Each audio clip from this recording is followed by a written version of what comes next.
बुखार का हो जाना आदमी के गुनाहों के धुल जाने की निशानी है। बिनाई का कम हो जाना सीधे रास्ते पर जाने की निशानी होती है। ज्यादा खुशियों का मिल जाना अल्लाह से दूर हो जाने की निशानी है। ज्यादा दौलत का मिल जाना आखिरत के तबाह होने की निशानी है। किसी चाहने वाले का मिल जाना ईमान की मजबूती की निशानी है। अच्छे दोस्त का मिल जाना अल्लाह की रहमत के आने की निशानी है। दांत का शदीद दर्द उठना अल्लाह के राजी होने की निशानी है। मर्द का औरतों जैसा रूप झाड़ लेना कयामत के आने की निशानी है। बीवी का शौहर से काम करवाना बीवी के जहन्नमी होने की निशानी है।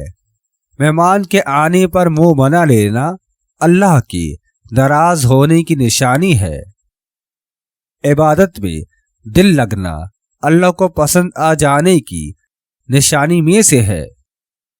रोजे में भूलकर कुछ खा लेना अल्लाह की तरफ से खिलाने की निशानी है।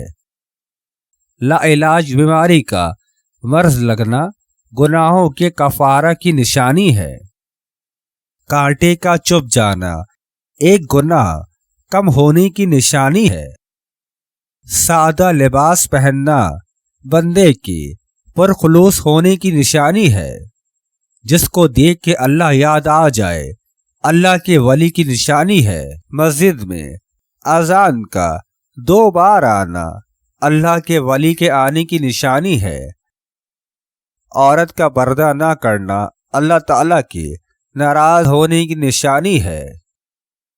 मर्द का दुनिया से दिल लगाना अल्लाह के नाराज हो जाने की निशानी है।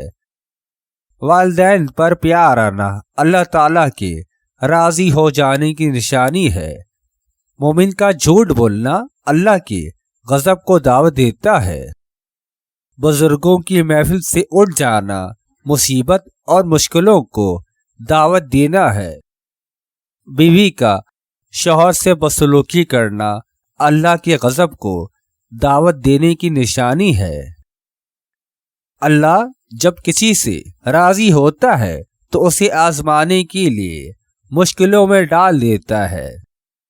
साइल का 2 बार दरवाजे पर आना रिस्क के आने की निशानी होती है। शौहर से बदकलामी करना जहन्नमी औरत की वाज़ेह निशानी है। जब सजदा लंबा हो जाए तो समझ जाओ अल्लाह राजी हो गया है।